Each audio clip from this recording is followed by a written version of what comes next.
Hello, everyone, and welcome back. Harold here. If you're planning a trip to Seoul, add this place to your itinerary. I'm talking about the National Museum of Korea. This is your chance to get up and close with Korea's history, and best of all, it's free. Let's not waste any more time waiting outside. Let's go inside and explore the National Museum of Korea. General admission to the museum is free, but they generally have 1 to 2 special exhibits on hand where you can pay around 10,000 won each, or just under 10 US dollars. When I visited last August, their special exhibit was dedicated to the Etruscans, which were the forerunners of the Roman Empire. This is the first time that these artifacts were on display in Korea, and it was a really unique experience. It was really surprising to see how detailed and well preserved many of these artifacts were. The level of craftsmanship was really amazing on even the smallest of these objects. With the Etruscans, you start to see some similarities to modern culture in their art, building, design, and culture. This was a people that worshipped a pantheon of gods and goddesses, similarly to the later Romans and their Olympic gods. While the Greeks and Romans dominate the history books, the Etruscans made their own mark in the Mediterranean. This was a people that took over trading in the region. Gold, ivory, and amber were just some of the exotic materials that went into their artwork and other creations. This was later absorbed into the Roman Empire, and the Etruscans live on through their modern-day descendants in Italy, and their culture is being shared as far as South Korea and beyond. The National Museum has an extensive collection of Buddhist paintings like this wall scroll. This one in particular is 2 stories tall. The National Museum consists of 3 floors housing artifacts dating back to Korea's earliest history up to modern times. These artifacts come from locations throughout Korea, some of which have been donated by individual collectors, while others are on loan from other museums. Items like these calligraphy panels date back to periods such as the Joseon Dynasty and were made by masters of calligraphy. Some of these were part of another special exhibit that highlighted a donation of over 300 paintings with the intention for others to be able to enjoy seeing them. These stone artifacts that you're seeing are called stele. Some of these documented the events of a particular king as a sort of personal record of their deeds. The older of these use Chinese characters, as you can see. Hangul, the Korean alphabet that's used today, wasn't created by King Sejong until the year 1446. Each of these treasures and artifacts have been painstakingly maintained. The calligraphy panels in particular are kept behind glass to prevent their decay and are climate controlled as well. The National Museum is just one of the affordable places you can visit in Korea, so make sure that you're subscribed so you can see what other places are out there. On the 3rd floor, you'll find a collection of various sculptures and ceramics, including their white porcelain and Celadon gallery.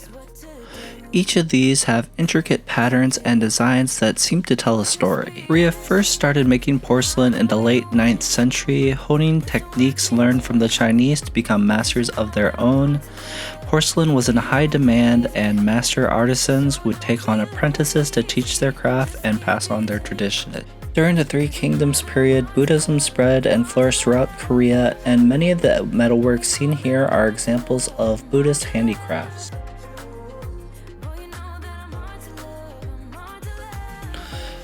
During the Goryeo and later Joseon Dynasty, metal movable types made it easier to produce books for rituals, religious books, and other documents. In fact, the oldest printed book in the world was made during the Goryeo Dynasty, 78 years before Gutenberg printed the Bible in the 1450s. The ones seen here date to the mid to late 1700s during the late Joseon period. During this time, books were printed to spread information on topics such as medical treatments, and this was a period of time that saw efforts by the king to help expand the knowledge and teachings of scholars. It's really fascinating to find artifacts and monuments from all over Korea. As Korea continues to grow and expand, construction workers will occasionally find and come across some ancient artifacts. These are carefully dug out and eventually will be studied and preserved for people to enjoy in a museum. Now, the National Museum of Korea isn't the only national museum here in South Korea. Various cities of historical importance such as Gyeongju, Gongju, Buyo, Jeonju, and some others have their own national museum where they exhibit artifacts and cultural objects found in that local area.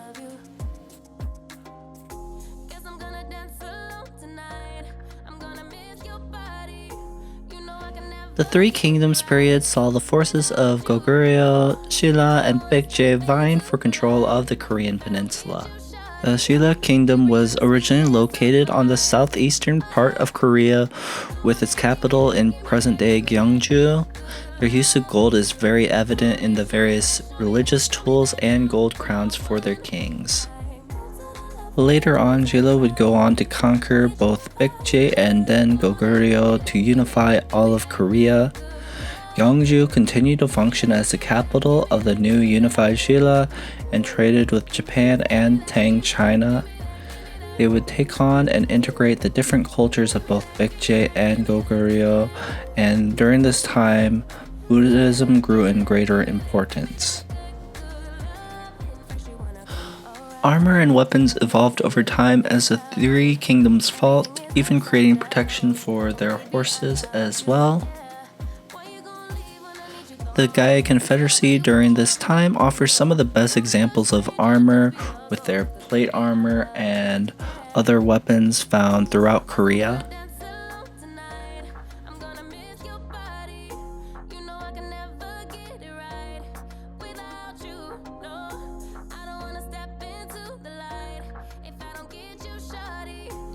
The Kingdom of Baekje found itself allied and at war with both Goguryeo and Shilla at different times and once controlled the entire west coast of the peninsula.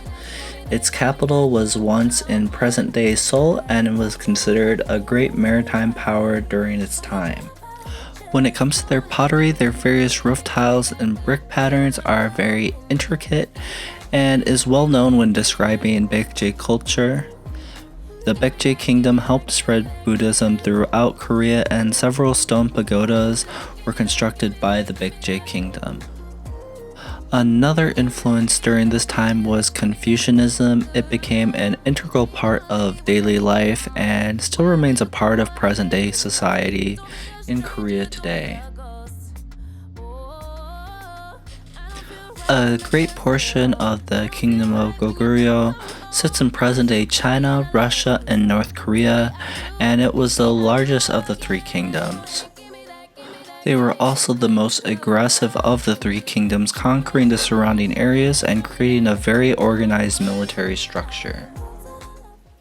Artifacts from these three kingdoms can be found on the first floor in the museum in their pre- and ancient history exhibition hall. In a span of under 10 minutes, there's really a lot more at the museum for you to see. They have several restaurants, cafes, and museum shops throughout the campus, so you could end up spending the whole day there if you really wanted. For those with children, the National Museum also has a children's museum connected, and this offers a wide range of entertainment options for different groups. Best of all, it's free, just requiring a reservation online. So that's going to do it for today, guys. If you want to check out what's happening at the National Museum, I'll go ahead and link it below. If you enjoyed the video, go ahead and give it a like, subscribe if you aren't already. This has been another Sapphire Kitsu Travels video. Teach, learn, and explore. You can check out some of our other videos on the channel, and I'll go ahead and see you guys in the next video. Take care.